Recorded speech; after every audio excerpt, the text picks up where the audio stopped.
Buen día a todos.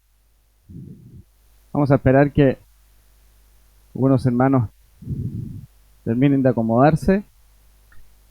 Mientras vayan al libro de los Hechos, capítulo 7, versículos 51 y 60. Hoy día, si Dios lo permite, terminaremos este capítulo 7 viendo la vida de Esteban. Hechos capítulo 7.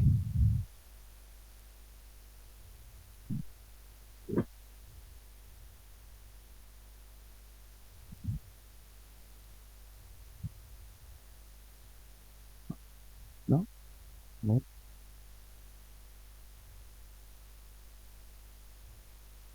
Ahí sí. Muchas gracias. Acá adelante hay asientos, hermanos. Pasen. Hay varios asientos. No se queden ahí de pie. Que el predicador es larguero, entonces después se cansan ahí parados.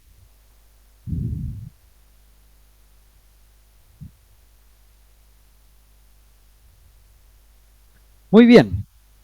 Como les decía, el día de hoy terminaremos el capítulo 7 de Hechos, capítulo 51 al 60, perdón, versículo de 51 al 60 veremos hoy día. Y el título de este mensaje es Cuando la muerte, cuando la muerte, cuando la muerte es ganancia, dice. O dicho de otra manera, la mejor manera de morir. ¿Escuchó? Veremos a través de la vida y obviamente la muerte de Esteban, la mejor manera de morir. Hemos estado estudiando la vida de Esteban, ¿no es cierto? Pero hoy veremos su muerte. ¿Cómo Esteban llega a la muerte? Por eso el título, los testigos para atestiguar en contra de Esteban, ¿lo recuerda? Pero en el lugar de defenderse Esteban, ¿no es cierto? Hace un recorrido extraordinario por toda la historia de Israel, donde nos mostró dos grandes verdades, hasta lo que vimos hasta el versículo 50. Dos grandes verdades que se acentúan en todos esos pasajes. La primera es que Dios nunca estuvo limitado a un lugar físico. Estuvo con Abraham, ¿no es cierto? Dios se manifestó en Mesopotamia con Abraham entre el versículo 2 y 8. Vimos que con José Dios obró en el desierto entre el versículo 9 y 16. Vimos que con Moisés Dios se le reveló en el desierto, donde le dijo, quita el calzado de tus pies, porque el lugar donde estás es santo. Lo vimos ahí en el versículo 30 al 34. Entonces Esteban les recuerda que la gloria de Dios no dependía del templo en Jerusalén, ya que la gloria de Dios no dependía de un lugar físico. Y constantemente Esteban está mostrando cómo el pueblo se iba trasladando, ¿no es cierto?, a través de la vida de Abraham, José, Moisés, y cómo siempre Dios estuvo con ellos. Entonces la gloria de Dios no dependía de un lugar físico. Y el segundo punto que hemos estado viendo de manera general, ¿no es cierto?, una y otra vez en estos relatos, es que el pueblo de Israel tuvo una historia de resistencia y de rechazo a los enviados de Dios. Esa era la constante consigna, una historia de rechazo frente a los enviados que Dios les enviaba. Rechazaron a José, ¿no es cierto?, vendido por sus hermanos, ahí en el versículo 9. Rechazaron a Moisés, el libertador que Dios les había enviado, ahí entre los versículos 25, 27 y 35. De hecho, se muestra que Moisés fue rechazado dos veces. Rechazaron a Dios en el desierto, adorando un becerro de oro, como veían, ¿no es cierto?, ahí con nuestro hermano Mario, adorando ídolos, ahí en el versículo 39 al 43. Entonces veíamos una y otra vez al pueblo rechazando a los enviados de Dios. Este es el patrón, esta es la conducta que constantemente veíamos, una y otra vez rechazando a los enviados de Dios. Ese era el corazón, esa era la predisposición que tenía el pueblo. Finalmente Esteban señala que aunque tuvieron el tabernáculo y también luego tuvieron el templo, Dios nunca estuvo confinado a un edificio hecho por manos humanas. Y era lo que veíamos la última vez entre el versículo 44 y 50. Hasta ahí hemos llegado. ¿Lo recuerdan? Dios nunca estuvo confinado a un templo, un lugar físico hecho por manos humanas. Ahora veremos desde el versículo 51 al 60. Y entre el versículo 51 y el 53, veremos que Esteban va a pasar de lo general a lo particular. ¿Y a qué me refiero? Va a pasar de lo general de la historia de Israel, de este continuo rechazo, a una acusación directa al concilio. Veremos que Esteban en estos 3 versículos ya no va a estar contando acerca de la historia de Israel, sino que va a tomar toda esta historia y la va a imputar directamente y va a hacer una acusación en contra del liderazgo de los judíos, en contra del concilio, en contra del Sanedrín. Y luego veremos, ¿no es cierto?, desde el versículo 54 al 60, veremos el rechazo a Esteban mismo y su muerte. ¿Sí? En los primeros 3 versículos veremos cómo Esteban toma todo esto que contó y lo imputa directamente al liderazgo y los confronta directamente. Luego, entre el versículo 54 al 60, veremos el rechazo de Esteban mismo. Veremos cómo ellos mismos rechazan a Esteban, incluso hasta llevarlo a la muerte. Estos hechos, ¿no es cierto?, nos muestran nuevamente el título de este mensaje: cuando la muerte es ganancia, o dicho de otra manera, la mejor manera de morir. Ahora, con este recorrido histórico, hermanos, de Israel, entre el versículo 1 y el 50, Esteban no estaba dando una clase de historia, ¿verdad? Una lección de historia, sino mostrando un patrón consistente. Israel siempre resistió el plan de Dios y rechazó a sus enviados. Y cuando me refiero a Israel, me refiero de manera general. ¿No es cierto? Jesucristo, ¿de dónde viene? De Israel. Los apóstoles y todos los que hasta ahora habían creído, más de 15.000, me refiero a Israel en general. ¿Ok? Pero ahora, desde el versículo 51 al 53, Esteban aplicará todas estas verdades directamente al concilio. Él desarrolla toda esta línea histórica de Israel y prepara el terreno para denunciar directamente al liderazgo de Israel. Esteban pasará, como les decía, de lo general a lo particular y mostrará cuál es el real problema que tenía Israel. Y saben que, hermanos, no solo Israel, sino toda la humanidad, porque veremos en estos pasajes cuál es la actitud del corazón humano. Porque lo que vemos acá en Israel es un espejo de lo que somos hoy día nosotros. Esto está escrito para que nosotros podamos observar y mirar nuestra propia vida a través de la historia de Israel. Versículo 51. Esteban le dice al liderazgo de Israel en el versículo 51.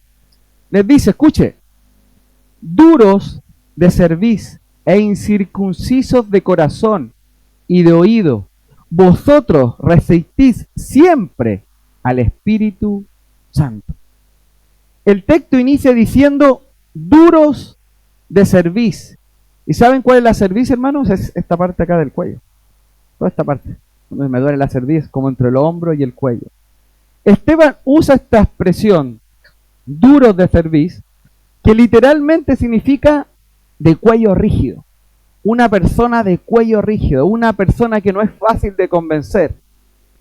Y esta expresión, usada, ¿no es cierto?, en esos tiempos antiguos, ¿no es cierto?, describía la actitud de un buey que no quería doblar su cuello ante el yugo de este agricultor.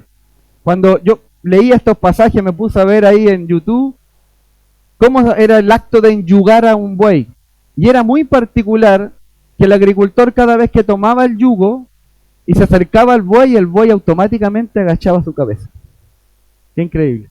Automáticamente había una predisposición de bajar el cuello. Bueno, Esteban está diciendo a ellos acá todo lo contrario. Ustedes son duros de servir. Ustedes viven con el cuello erguido. Tienen un cuello rígido para aceptar las cosas de Dios. Y todo agricultor, ¿no es cierto?, en ese tiempo entendía muy bien la frustración de intentar arar con un buey con un cuello rígido, duro de cerviz. Un buey que no se deja guiar era inútil para cualquier trabajo. Y cuando Esteban dice esta frase, ellos sabían exactamente a lo que él se refería. Porque tal vez muchas de esas personas muchas veces habían tenido que enyugar un buey y poder arar con él. Y cuando el buey no quería, ¿se imagina el buey, una tremenda bestia con el cuello erguido, lo difícil que es enyugar? Eso es lo que Esteban está queriendo decir acá. Les dice, duro de cerviz. Ahora Esteban explica, ¿no es cierto?, esta frase directamente al liderazgo judío y también al pueblo en general. Entonces Esteban les dice, duro de cerviz. Y lo que está haciendo es denunciando una falta de disposición a inclinarse frente a Dios. ¿Escuchó? Una falta de disposición para inclinarse. Este es un término que nos habla de su total falta de disposición para inclinarse, para humillarse y para someterse. Esa era la tendencia del concilio y también del pueblo en general, ya que esa fue la misma frase que usó el Señor hacia Moisés cuando Dios estaba hablando con Moisés en el templo y el pueblo empieza a adorar a ídolos y el Señor le dice, este pueblo es de dura cerviz. Un pueblo que no se quiere inclinar, que no quiere humillarse, que no quiere someterse. ¿Y saben qué, hermanos? Esa también es la tendencia de la humanidad del día de hoy, lamentablemente. Las personas son tercas, obstinadas, indomables ante la dirección de Dios. ¿Es usted una persona así? ¿Duro de servicio? ¿Cuesta arar con usted? ¿Constantemente se resiste? Eso es lo que Esteban está acusando acá al liderazgo. Esteban le dice, duro de cerviz e incircuncisos de corazón y de oído. ¿Qué quiere decir incircuncisos de corazón y de oído? Esto quiere decir que ellos tenían una tendencia a caminar en la carne. Su tendencia era caminar en la carne. Ellos no caminaban en el espíritu, sino en la carne. Esta era la tendencia. Esteban los acusa de que ellos tienen un corazón, lo que tiene que ver con el entendimiento, con la voluntad, y sus oídos, lo que tiene que ver con la apertura para escuchar la palabra de Dios, que no demuestran el sello de la circuncisión, ese sello externo. ¿Recuerdan lo que significa la circuncisión o uno de los simbolismos que tiene? Separación de la carne. Pero ellos no dejaban de caminar y de tomar decisiones en la carne. Es decir, aunque ellos llevaban la marca externa de la circuncisión en la carne, espiritualmente estaban viviendo igual que los gentiles. Y si pensamos en nosotros, hermanos, nosotros tenemos la circuncisión del corazón. Y no deberíamos vivir igual que los gentiles, porque eso fue lo que Cristo hizo en el corazón. Entonces, espiritualmente ellos están viviendo igual que los gentiles, los cuales son guiados por su carne y cierran los oídos para no escuchar la palabra de Dios. Leamos nuevamente, duros de servicio e incircuncisos de corazón, dice, y de oído. Ahora debemos preguntarnos, ¿cuál será la consecuencia de ser duro de cerviz? ¿Cuál será la consecuencia de ser duro de cerviz, incircunciso de corazón y de oído? ¿Cuál es el resultado visible de esta dureza? Escuchen la segunda parte del verso, de este verso. Dice, vosotros resistís siempre al Espíritu Santo. Ese es el resultado, hermano. Como vuestros padres, así también vosotros, dice Esteban. En la primera parte del verso se describe el estado inicial, el estado espiritual de ellos, su condición. ¿Cuál es su condición? Ellos son duros de cerviz e incircuncisos de corazón y de oído. Pero ahora en la segunda parte del verso describe una acción continua, o sea, el resultado visible. ¿Cuál es? Vosotros resistís siempre al Espíritu Santo. Siempre resistían al Espíritu Santo, una y otra vez. En otras palabras, la frase, hermanos, duros de cerviz e incircuncisos de oído, describe la raíz de su problema. Un corazón cerrado y rebelde, hermanos. Esa era la actitud que Esteban quiere mostrar acá. Un corazón cerrado y rebelde a la voz del Espíritu Santo. Y esa condición, hermanos, produce como efecto que ellos siempre resistían al Espíritu Santo. Y esta palabra resistir, hermanos, tiene un sentido de oponerse con violencia o resistir en contra. Ese es el sentido en el griego. Como cuando uno intenta aplastar a su adversario en una batalla. La idea acá es un rechazo continuo y activo a la obra de Dios a través de su Santo Espíritu. Resistir, hermano, expresa una predisposición contraria a lo que el Espíritu Santo quería hacer en ellos. En otras palabras, resistir al Espíritu Santo no es un accidente, hermanos, sino una actitud consciente y persistente de ellos, de esta rebeldía que ellos tenían. Esto es una actitud consciente que ellos estaban haciendo. Y luego dice, como vuestros padres, así también vosotros. Y esto establece el paralelo que veníamos viendo. Así como Israel rechazó a José, a Moisés, a los profetas, ellos ahora también están rechazando la voz del Espíritu Santo que había en ellos. Igual que sus padres, igual lo están haciendo ellos. Como la frase, igualito a tu papá. Como lo hicieron sus padres, ustedes los están haciendo ahora. Aunque el texto, hermano, fue dirigido directamente a los líderes de Israel, este pasaje es tan directo, hermano, que se puede aplicar perfectamente a la humanidad del día de hoy. ¿No es así hoy día la humanidad? ¿No es así una actitud rebelde cada vez que uno le quiere predicar del Evangelio y de Cristo? Es decir, no y no y no. Y es una actitud consciente, hermanos, de rechazar ese llamado del Espíritu Santo. Las personas del día de hoy escuchan el Evangelio una y otra vez, pero simplemente resisten al Espíritu Santo una y otra vez. Ellos no permiten que la palabra de Dios transforme su interior. ¿Recuerdan cuál es la función del Espíritu Santo en el mundo? ¿Cuál es la función del Espíritu Santo en el mundo? Jesús lo dijo. Y cuando Él venga, o sea, el Espíritu Santo, convencerá al mundo de pecado, de justicia y de juicio. Juan 16, versículo 8. Esa es la misión del Espíritu Santo a los no creyentes. Pero tristemente muchas personas escuchan el Evangelio y siempre resisten la voz del Espíritu Santo. Una actitud consciente y deliberada. Las personas saben lo que deben hacer, pero no quieren en lo más profundo de su corazón. No quieren hacerlo. Ahora, preguntas para reflexionar.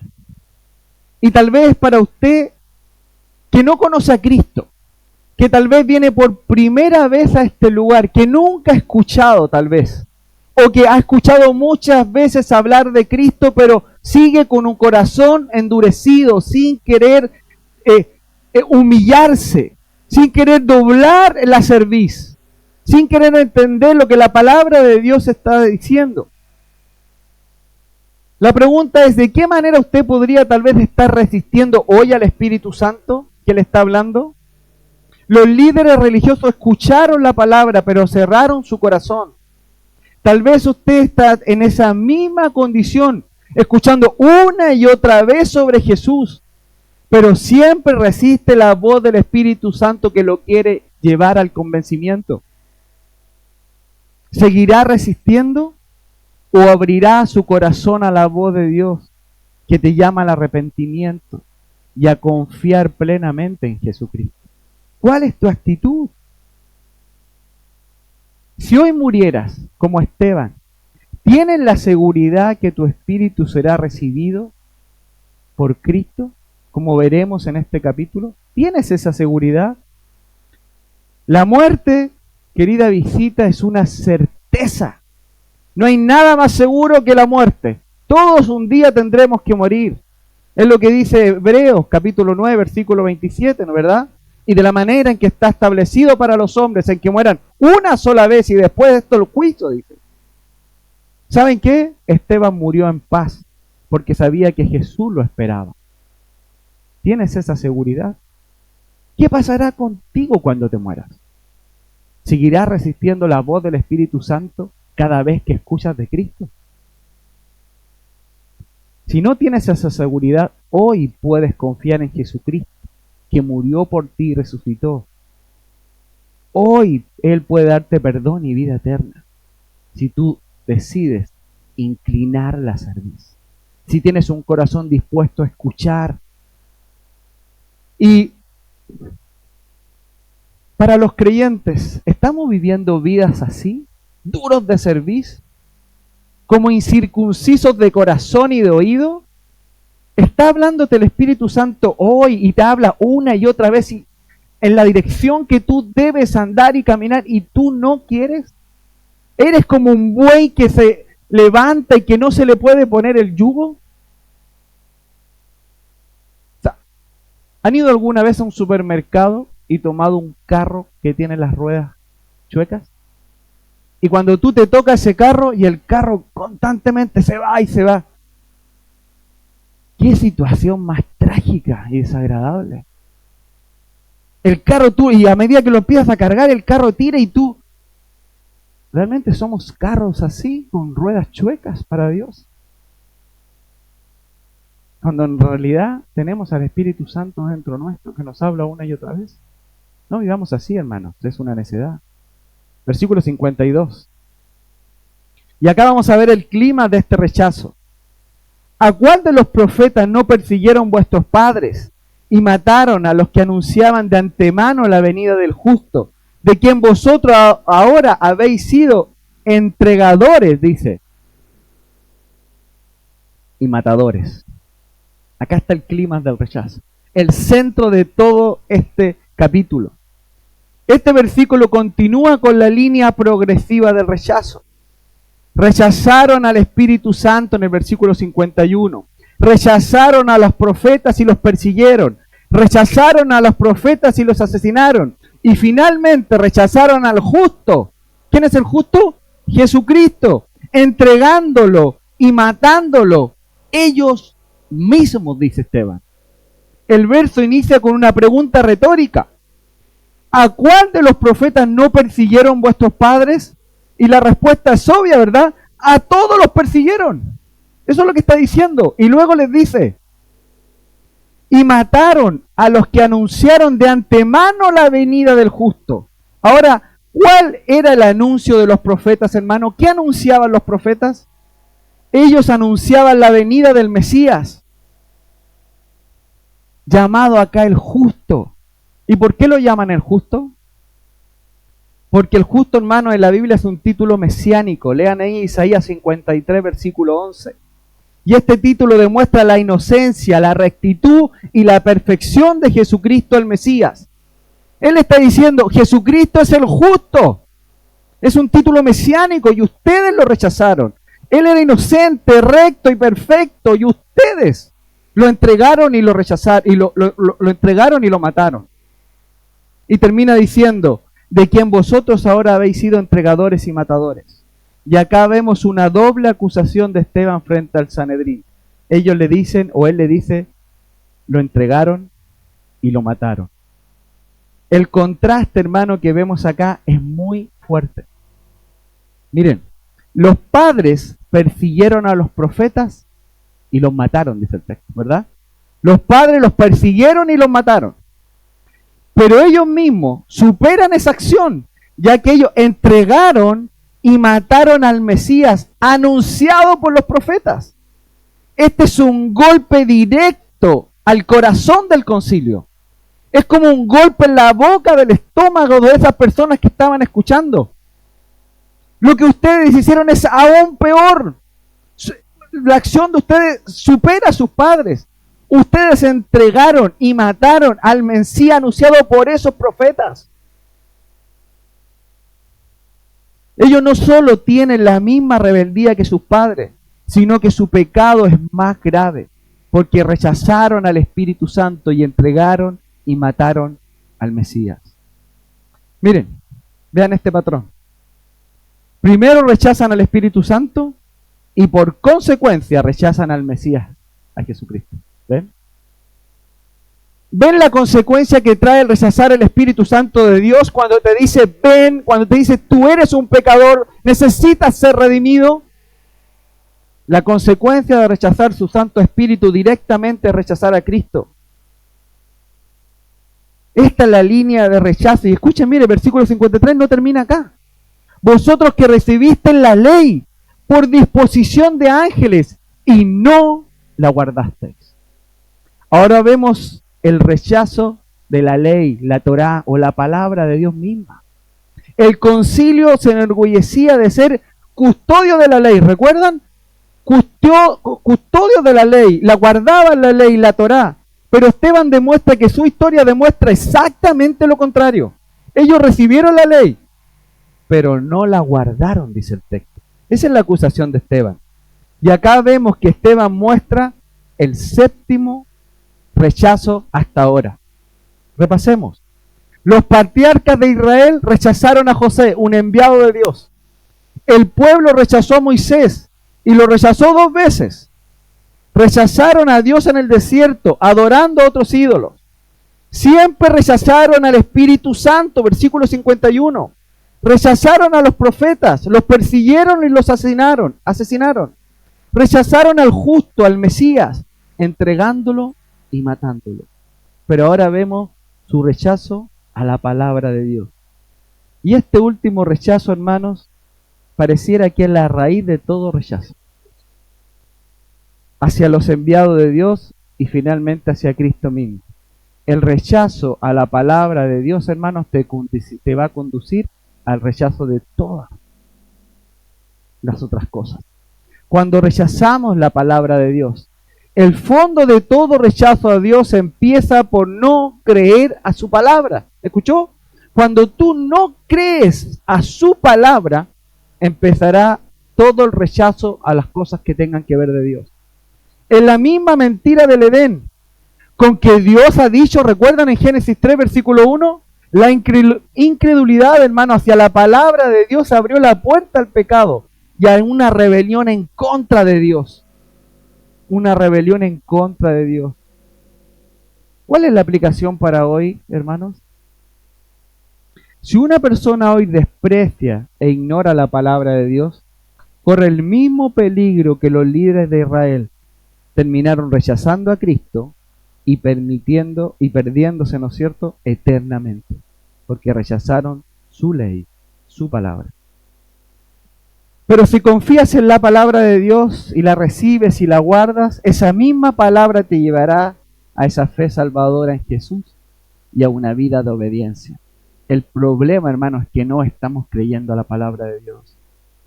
Y tal vez usted dice, no, si yo creo. La pregunta es, ¿usted vive de acuerdo a eso? Cuando tu mente te dice cosas, ¿tú le crees a tu mente o tú le crees a estas verdades de la palabra de Dios? ¿A qué le crees? ¿Le creemos a nuestros sentimientos, a lo que sentimos, a lo que estamos viendo? ¿O realmente posicionamos toda nuestra confianza y nuestra fe a lo que la Escritura dice?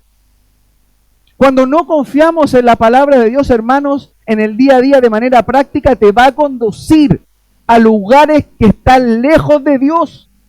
Por mucho que tú andes con la Biblia en la mano, si vengas al culto, tú debes confiar y debes guardar, y a guardar tiene el sentido de hacer, de renunciar a tus pensamientos, de renunciar a lo que tú sientes y ves de las cosas, y te posicionas en lo que la Escritura dice, y ahí permaneces siendo fiel.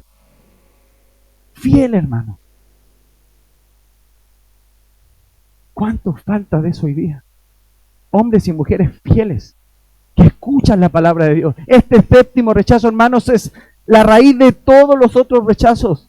Israel tenía la palabra, la veían escrito una y otra vez que venía el Mesías y no lo vieron pasar. Pasó frente a sus narices, porque preferían vivir vidas religiosas. Que Dios nos ayude a no vivir así. Vidas religiosas, que no guardan la palabra de Dios, que no tomamos decisiones conforme a la palabra de Dios, y que no controlamos nuestra vida a lo que la luz de la palabra de Dios dice. En este versículo 53, Esteban termina la imputación directa al concilio. que lo estaba escuchando, a estos líderes religiosos. Esteban les demuestra que no son fieles guardianes de la ley de Dios, que como ellos estaban creyendo, sino continuadores de la misma rebeldía que tuvieron sus padres. Ahora vemos que el discurso de Esteban sigue un movimiento progresivo que culmina en el rechazo mismo de Jesucristo y en su muerte. Ahora, hermanos, desde el versículo 54 al 60, veremos el rechazo de Esteban y su muerte. Ahora,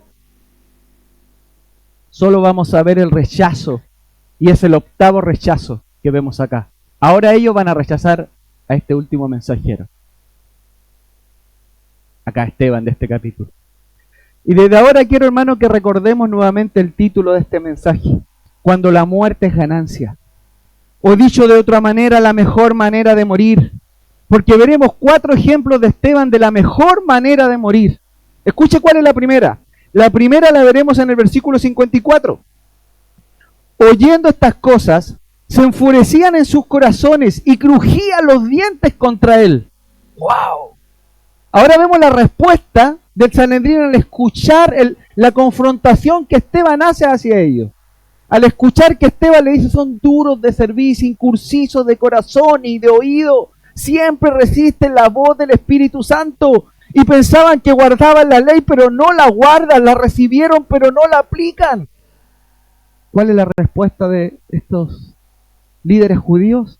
Oyendo estas cosas se enfurecían en su corazón y crujían los dientes contra él. Y acá vamos al primer punto de esta mejor manera de morir, y es con los enemigos de Cristo en tu contra. ¿Sabes cuál es la mejor manera de morir? Con los enemigos de Cristo en tu contra. Puede parecer algo fuerte que diga esto, hermano, pero si tienes a los enemigos de Cristo en tu contra, eso, hermanos, es algo bueno. Si tú tienes a los enemigos de Cristo en tu contra, escucha nuevamente, eso es algo bueno. ¿Por qué? Porque si tienes a los enemigos de Cristo a tu favor, eso es una evidencia que no estás viviendo para Cristo. Si tú vas con la corriente de este mundo, eso es una evidencia que tú no estás viviendo para Cristo. En otras palabras, debes asegurarte que tus enemigos sean también los enemigos de Cristo. Y así sabrás si estás en el lugar correcto. Y eso es lo que le está pasando acá a Esteban. Esteban está muriendo para Cristo con los enemigos de Cristo en su contra. Primer consejo de Esteban. La mejor manera de morir es con los enemigos de Cristo en tu contra, hermano. Ahora, ¿cuál fue la respuesta del concilio frente a la palabra de Esteban? Leamos nuevamente. Oyendo estas cosas se enfurecían en sus corazones y crujían los dientes contra él. La palabra griega endurecían, literalmente, hermano, significa partir en dos, o cortar en dos, o trozar, o atravesar totalmente. Las palabras de Esteban, llenas, ¿no es cierto?, del Espíritu Santo, dejó a estos hombres profundamente angustiados, afligidos. Como cuando una persona se parte en Dios, ¿no es cierto?, emocionalmente, como cuando una persona es vencida por la indignación, la envidia y esta furia. Esta llenura del Espíritu Santo de Esteban al hablar con estas personas, hizo que estas personas los partiera en dos. Pero lamentablemente no los partió en dos para ir al arrepentimiento, sino lo que hizo fue enfurecerse más en sus corazones. Al tal punto era la furia en contra de Esteban, que dice el texto, que crujían los dientes en contra de él. ¿Se imagina esta imagen? Crujir los dientes de rabia. Ya en el capítulo 6 decían que cuando alguien hablaba con Esteban no le podía resistir, ¿recuerdan? Lleno del Espíritu Santo, los de la sinagoga argumentaban y dicen, no le podían resistir a Esteban. Y se enfurecían, de hecho, así parte todo. Como no le podían resistir, dijeron, traigamos testigos falsos y acusémoslos acerca del templo, de Moisés, de Cristo. Vemos acá que dice, escucha lo que dice Proverbios capítulo 19, versículo 3, que es exactamente lo que está ocurriendo acá. La insensatez del hombre tuerce su camino, y luego contra Jehová se irrita su corazón. ¿Ven? Eso es lo que está ocurriendo acá. La insensatez del hombre tuerce su camino, y en vez de darse cuenta de sus pecados, arrepentirse, volverse a Dios, arrodillarse y pedir perdón, luego contra Jehová se irrita su corazón, porque así es el corazón humano. Y eso es lo que está pasando aquí en contra de Esteban. Ahora, cuando escuchamos, hermanos, el término crujir de dientes, ¿qué se nos viene a la cabeza? Crujir de dientes. Hay varios textos que hablan de eso, ¿verdad? El crujir de dientes, o el lloro y crujir de dientes. Donde hay un lugar de lloro y crujir de dientes, y ese es el infierno. Eso fue lo que dijo Jesús en Mateo capítulo 13, versículo 50. Y los echarán en el fuego, en el horno de fuego, y allí será, dice, el lloro y el crujir de dientes. El infierno, hermano, es un sitio de sufrimiento eterno, pero también será un sitio de rabia y odio eterna. ¿Usted cree que en el infierno va a estar lleno de personas arrepentidas? No, hermano. Usted lee el libro de Apocalipsis, y mientras más caían los juicios de Dios, la gente más se endurecía contra Dios. No, no va a ser así.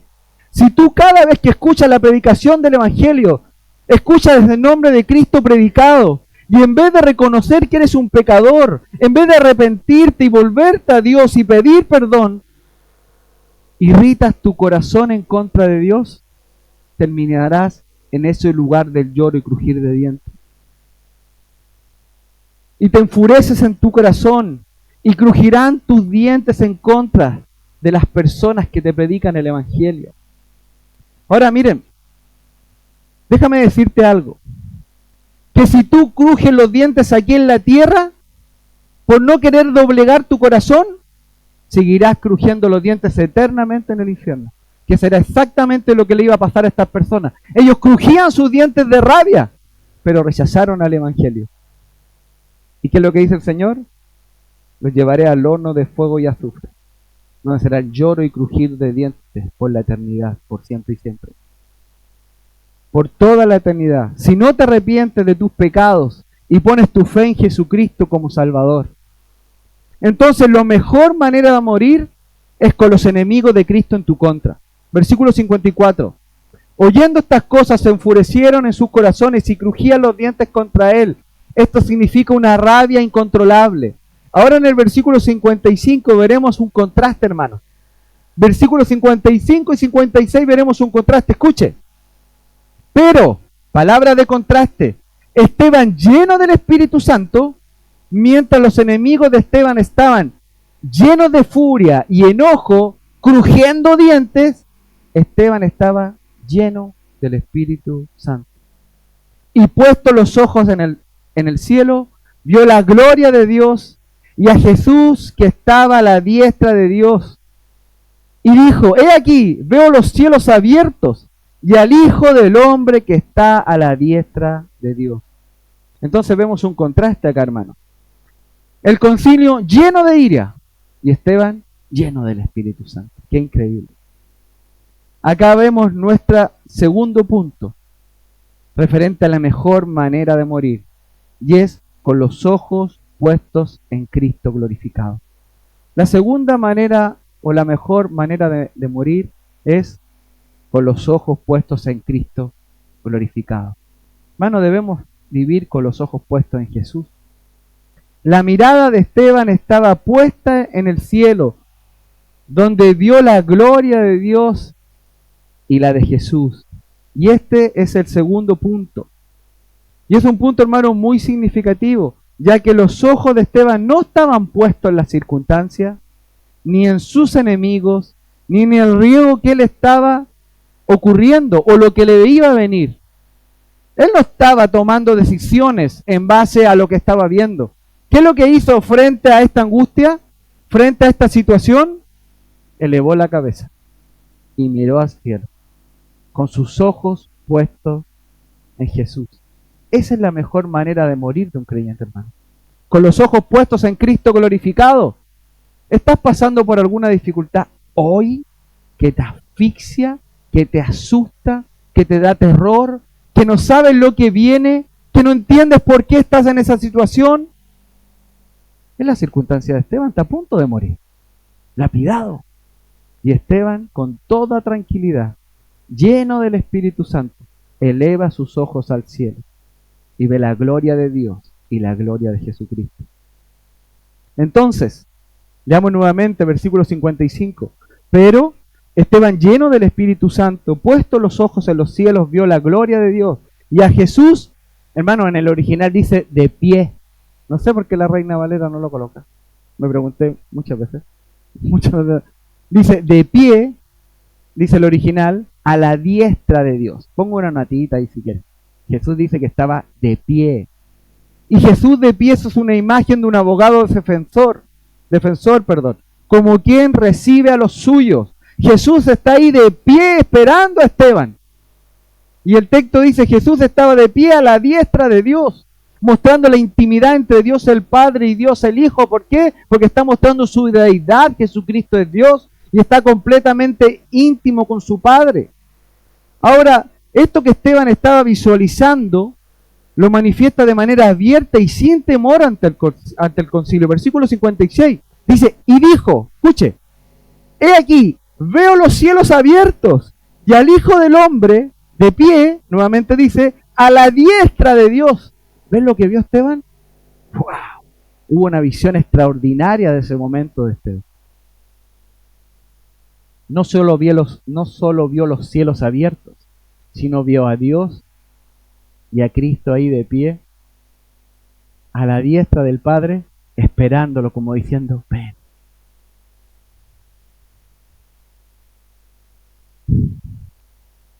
Amén. Cuando pensaba en eso decía, Señor, qué increíble que un día te vamos a ver a ti ahí, de pie, mirándonos, y nosotros tal vez ahí con todos los recuerdos decir, ¡wow! ¡Qué duro que fue! Pero ahí está mi Señor. Por fin veo a mi Señor. Esteban en pleno sufrimiento y angustia, rodeado por el concilio, el Sanedrín, una cantidad enorme de personas, sabiendo que eso lo llevaría a la muerte. Tenía sus ojos puestos en Jesús, la mejor manera de morir. Versículo 57. Entonces ellos, dando grandes voces, se taparon los oídos y arremetieron a una en contra de él. Sí, el rechazo, qué increíble. Entonces ellos, dando grandes voces, se taparon los oídos y arremetieron a una en contra de él. Esta frase, dando grandes voces, indica que fue un grito fuerte y descontrolado. No solo fue un rechazo racional, sino una reacción emocional violenta que tuvieron en contra de Esteban. Y dice, se taparon los oídos. Y este es un gesto, hermano, deliberado de no querer escuchar. De no querer escuchar. Y de hecho en el original dice que se los taparon con fuerza. Porque no querían escuchar la verdad. ¿Ven? No porque no el Espíritu Santo estuviera hablando una y otra vez, sino que ellos no quisieron escuchar. ¿Por qué? Porque ellos estaban más interesados en sus propios planes, en su agenda y en su posición y en lo que ellos tenían hasta ese momento. Y no estarían dispuestos a doblegar lo que ellos tenían. Esto, hermano, expresa una total negación a escuchar. Ahora estos hombres no solo se taparon los oídos para escuchar a Esteban, sino que fueron más allá, dice, y arremetieron a una contra él. Y esto indica lanzarse con violencia como una turba. ¿Ha visto las turbas hoy día en redes sociales? ¿Qué cosa más brutal cuando atacan a una persona? Eso es el sentido que está ocurriendo acá. Como una turba violenta atacaban a Esteban. Y echándoles fuera de la ciudad, versículo 58, le apedrearon. Esta es la expresión máxima de rechazo, hermano. No tolerarían ni un segundo más la voz del Espíritu Santo a través de la voz de Esteban. Primero fue el rechazo a escuchar, taparon sus oídos, y luego rechazaron a la persona de Esteban y lo llevaron para apedrearlo, o sea, para que muriera lapidado. Y este acto de lapidación a Esteban es un paso final para silenciar para siempre al mensajero. No solo bastaba con no escuchar y sacarlo de su presencia, sino que realmente quisieron exterminarlo. Esta es la imagen, hermanos, del pecado. En su máxima expresión, cerraron el corazón a Dios y eliminaron a quien traía el mensaje. ¡Qué barbaridad! Cerraron el corazón, taparon sus oídos, deliberadamente resistían al Espíritu Santo. Y como si eso fuera poco, mataron al mensajero, que era Esteban. Sigamos leyendo. Y los testigos pusieron sus ropas a los pies de un joven que se llamaba Saulo. Y ese Saulo, hermano, es Pablo, ese futuro Pablo que empezaremos a ver ahí por largos capítulos. Pablo aquí aparece como un testigo clave de la historia. Y muchos hermanos creen que Pablo estaba ya desde el capítulo 6, que era un miembro de la sinagoga de los de Cirene, porque Pablo venía de allá. Entonces algunos piensan que ya Pablo venía desde allá tramando esta situación, por eso hoy día aparece acá. Pero eso es especulación, no sabemos, es lo que dice. Pero aquí ya es nombrado un joven llamado Saulo. Ahora, queridos hermanos,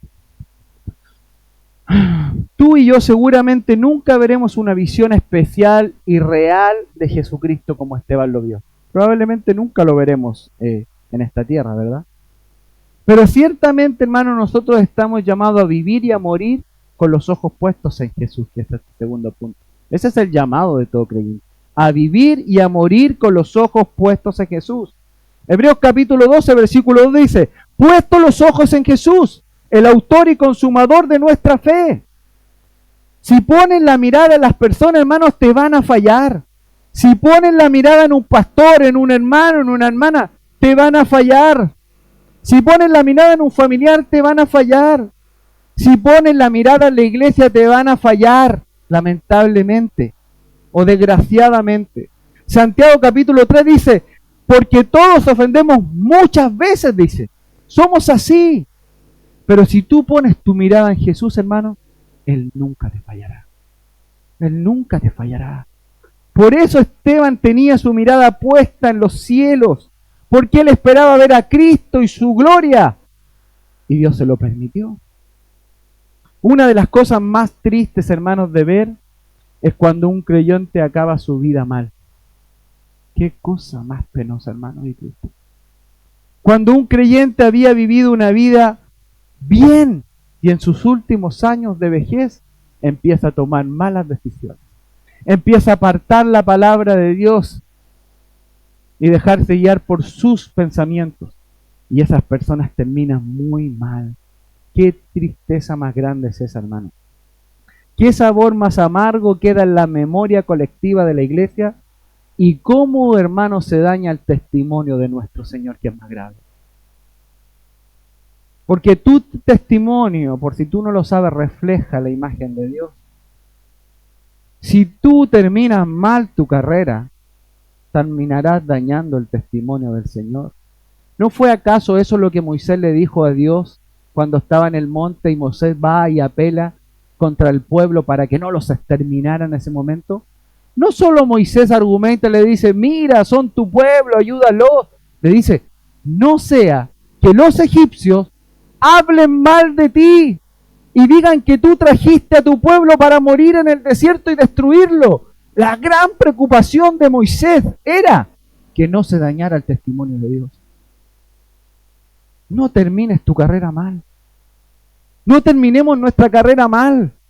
Sigamos avanzando y siendo fieles. Qué tristeza es ver personas viviendo así en sus últimos días.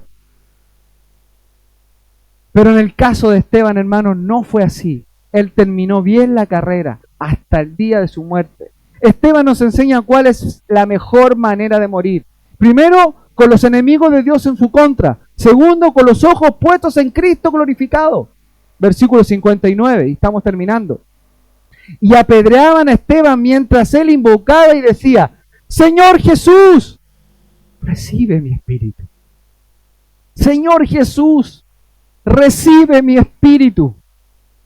Y esta es la tercera mejor manera de morir, con un total reposo y tranquilidad en Jesucristo.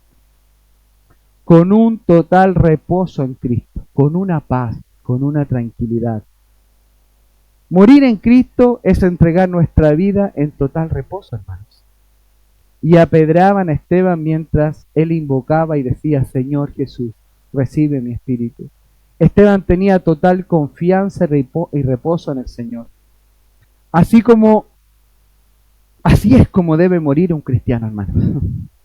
Así es como muere un cristiano, sabiendo con toda confianza que Cristo lo recibirá. Así es como muere un cristiano. Ausente del cuerpo es estar presente con el Señor, decía Pablo en 2 de Corintios capítulo 8. Esta palabra invocaba implica una oración continua que Esteban estaba haciendo. No una súplica desesperada, sino un clamor de fe dirigido a Cristo. Y no es condicional, hermano. Esteban no está diciendo: Señor, quizás, tal vez, ayúdame. Si no está en imperativo, es un tono de confianza. Le dice: Señor Jesús, recibe mi espíritu. ¿Por qué tenía plena confianza Esteban? ¿Porque era un súper buen hombre y por todo lo que hemos leído de él? No. Porque Esteban sabía que estaba en una relación de pacto y esa relación de pacto solo dependía de Jesucristo y él la sostenía. Y por eso Esteban, en el lecho de muerte, es capaz de mirar y decir de manera imperativa: Señor Jesús, recibe mi espíritu. Y esa es la certeza que todo creyente tiene.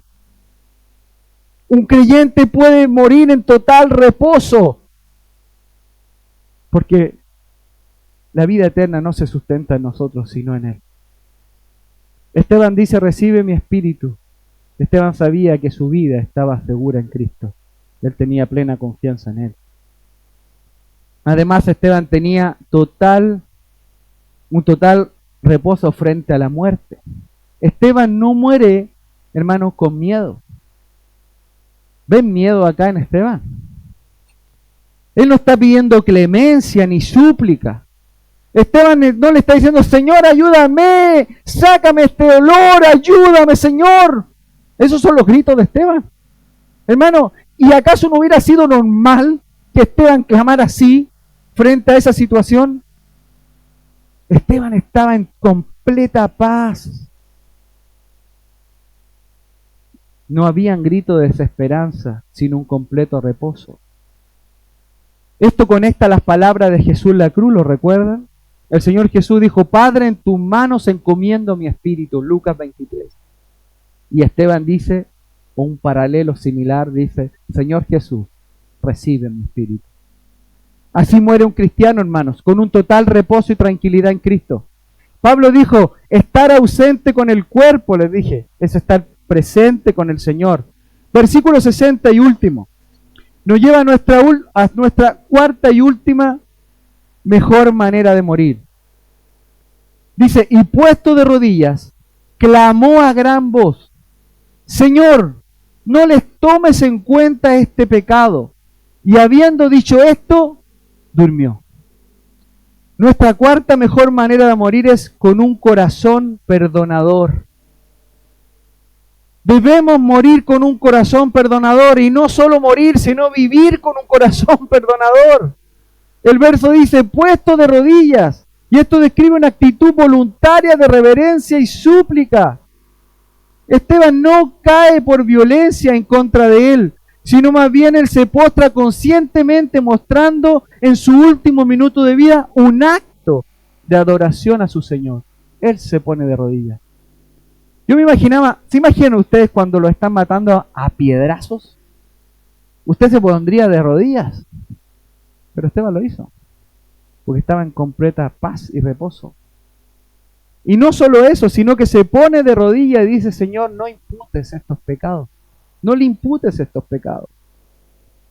¿Qué contraste más grande a lo que veíamos en el versículo 51? Duros de cerviz, el cual demostraba una falta de disposición e incredulidad. Esteban no era duro de cerviz. Él se arrodilló frente a su Señor y levantó esa última oración de ruego: Señor, no les tomes en cuenta este pecado. Y no lo dice así como yo lo digo. Lo dijo a gran voz para que todos escucharan que eso era el corazón realmente de Esteban.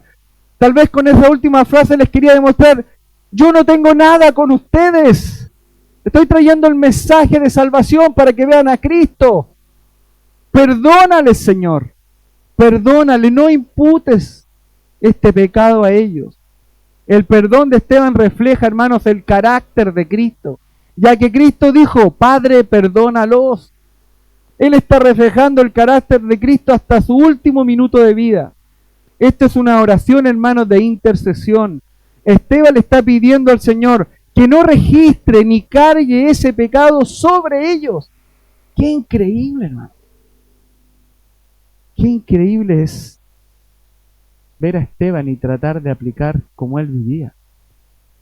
Esteban no murió mirando al cielo diciendo, Señor, sálvame, ayúdame, detén este dolor, líbrame de este sufrimiento. No.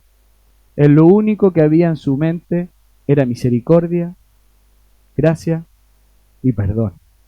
Para estos hombres que lo maltrataban duramente y tiraban piedras sobre piedras, tal vez al rostro, al cráneo, al cuerpo de Esteban hasta llevarlo a la muerte. Y él dice, Señor, no les tomes en cuenta este pecado. Por eso, hermano, esta es la mejor manera de morir, con un corazón perdonador. Leamos nuevamente, dice, y puesto de rodillas clamó a gran voz, Señor, no le tomes en cuenta este pecado. Y habiendo dicho esto, dice, durmió. Y el texto dice, y el texto dice que Esteban, ¿no es cierto?, durmió. Y este término que usa la Biblia aquí para dormir es un término general, ¿no es cierto?, o es un modismo para referirse a una persona que muere en Cristo. Usualmente la Biblia lo usa así, que durmieron, es un modismo. Ahora, ¿por qué se usa este modismo? La razón principal es, hermanos, de este modismo de referirse a una persona que muere como que durmió, es que cuando tú te vas a dormir, hermano, tú siempre te acuestas con la expectativa de que vas a despertar. Tú te vas a dormir con la expectativa de que vas a despertar. Por lo tanto, cuando se menciona la muerte como un acto de dormir, está hablando de una esperanza futuro en la resurrección. Por eso a los cristianos se les dice que duermen. Te acuestas a dormir con la intención de despertar. La muerte del creyente no habla de extinción, hermano, sino de la esperanza en la resurrección. Llegamos al último versículo de este capítulo. Primer punto para recordar, la mejor manera de morir, con los enemigos de Cristo en tu contra. Pregunta que debemos hacernos es, ¿cómo reaccionas cuando enfrentas rechazo y burlas por causa de tu fe? ¿Qué te pasa con eso? ¿Cómo te sientes frente a esa presión del sistema? ¿Vives con valentía como Esteban, sabiendo que estar con Cristo vale la pena más que la aprobación de los hombres? ¿O te ocultas y te da vergüenza porque quieres congraciarte con las personas? ¿Son los enemigos de Cristo tus enemigos? ¿Se entiende a lo que me refiero, verdad? No me refiero a andar buscando enemigos. El Señor dijo, no es con espada, sino que es con la espada de la palabra de Dios, con la predicación del Evangelio. Pero ¿dónde está tu fe? ¿Dónde está tu confianza en Él cuando tienes que compartirle a Cristo? A tus compañeros de universidad, en el trabajo, en tu propia familia, algunos, los que todos nosotros familias son creyentes. Segundo punto, con los ojos puestos en Cristo glorificado. En medio de tus luchas y pruebas, hermanos, estás entrenando tu mirada espiritual para ver a Cristo glorificado como Esteban lo vio. ¿Tienes tu mirada puesta en Jesús como esa esperanza segura, inmutable, que no cambia, que te va a sustentar en todo tiempo? ¿Vives con los ojos puestos en Cristo, en el reino de Dios? 3.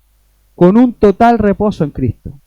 ¿Confías en Cristo de tal manera que puedes vivir sin temor a la muerte, sabiendo que tu vida está segura en las manos del Señor? ¿Vives así? ¿O eres un creyente que vive con temor a la muerte? ¿Eres un creyente y vive con temor a la muerte? Puede ser por dos cosas. O que realmente el Espíritu de Dios no está en ti porque nunca has aceptado el Evangelio. o simplemente porque no confías en la verdad de la palabra de Dios y estás siendo controlado por tus propios pensamientos. Cuarto, con un corazón perdonador. ¿Hay alguien a quien necesitas perdonar hoy? ¿Hay alguien que te ha hecho mucho daño hoy día? Semana pasada, el mes pasado, el año pasado, tal vez de tu niñez. ¿No será la hora de perdonar? Qué triste es ver a un cristiano que no sabe perdonar, hermano. Recuerden que el Evangelio es reconciliación, perdón. Es como un antitestimonio un cristiano que no perdona. ¿Estás dispuesto a perdonar? ¿Puedes vivir como Esteban aún ahí en el lecho de su muerte, viendo como los mismos lo lapidaban, decirle al Señor que no impute esos pecados a él? ¿Has orado así alguna vez diciendo, ¿sabes qué, Señor? No le tomes en cuenta este pecado, por amor y misericordia a esta persona? Qué increíble lo que hizo Esteban. ¿Estás dispuesto a amar y orar incluso por tus enemigos como lo hizo Esteban? ¿Estás orando por ellos? Eso es lo que hizo Esteban.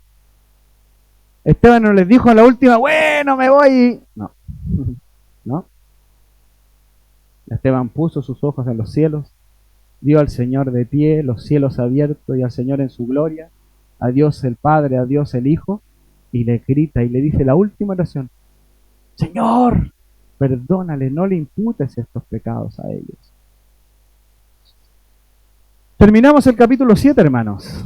Qué tremendo recorrido, ¿verdad? 60 versículos. Del 1 al 50 vimos la historia de Israel resumida en la mente de Esteban. Qué increíble desafío de poder memorizar la escritura como lo hacía Esteban. Cómo Esteban, enfrente del dolor, la persecución, las falsas acusaciones, no termina defendiéndose. Esteban no tenía que defenderse. Esteban vio eso como una gran oportunidad de predicar el Evangelio. En el versículo 51 al 53, arremete con claridad, con verdad y con amor acerca de la verdad de la palabra de Dios y los confronta con su pecado, con su resistencia, la de ellos y la de sus padres.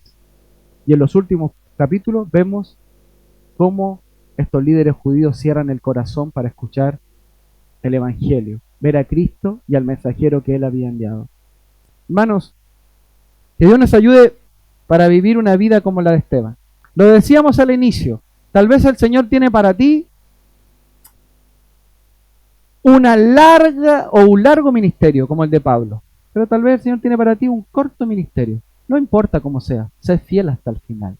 Tendrás la misma recompensa si eres un hombre fiel. En lo poco has sido fiel, en lo mucho te pondré, dice el Señor. Entra en el gozo de tu Señor. Señor, hermanos, vivamos con ese deseo en el corazón, de poder agradar a nuestro Señor. Tenemos un tremendo ejemplo acá como el de Esteban. Y hermanos, vivamos con fidelidad a nuestro Señor que se merece todo y mucho más de nosotros. ¿Oramos? Padre, en el nombre de Jesús, te damos muchas gracias por tu palabra. Gracias te damos por la vida de Esteban. Y quisiéramos, Señor, en esta mañana, pedirte, Señor, que nos ayudes. Señor, si algún día tenemos que pasar por una situación similar a la de Esteban, infúndenos valentía, pasión, verdad, misericordia y gracia como la tuvo Esteban, Señor.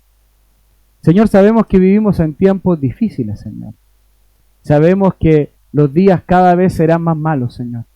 Ayúdanos, Señor, a tener el carácter de Esteban, un hombre lleno del Espíritu Santo y de sabiduría, un hombre de testimonio, Señor, no solo para la iglesia, sino para el pueblo que lo veía. Un hombre que frente a las acusaciones no le podían resistir, porque Esteban hablaba lleno del Espíritu Santo. Señor, ayúdanos a ser así. Ayuda a mis hermanas, a mis hermanos, a los jóvenes de esta iglesia. Ayúdanos y danos ese espíritu de Esteban que durante todo este capítulo 7, semana tras semana, has querido hablar a nuestra vida. Señor, ¿estamos siendo duros de servicio? ¿Estamos viviendo como un incircunciso, tardo para oír? Señor, quebranta nuestro corazón en esta mañana. Señor, hoy queremos pedirte perdón por vivir así, de una manera deshonesta a tu palabra. Llevamos tu palabra muchas veces en el bolsillo debajo del brazo, pero no la guardamos. Sabemos lo que tenemos que hacer y no lo hacemos. Señor, ayuda a cada uno de mis hermanos. Ayúdanos, Señor, a que ellos puedan ejercitar el dominio propio. Ayúdame a mí, Señor, a vivir en santidad. Ayuda a esta iglesia a florecer en tu palabra. Ayúdanos, Señor, a que esta iglesia pueda usar de manera tan increíble como fue el testimonio de Esteban a cada uno de nosotros, Señor. Sabemos que tienes grandes propósitos para esta iglesia, para cada uno de nosotros de manera particular, para las hermanas, los hermanos, los jóvenes, Señor. Señor, tú tienes planes. Ayúdanos a saber escuchar tus planes y tomar nuestros planes y echarlos a la basura. Imprime tus planes en mi corazón, en mi familia y en esta iglesia, para que realmente vivamos conforme a tu voluntad y realmente seamos personas que lleven un testimonio que te agrade. Oramos en el nombre de Jesús.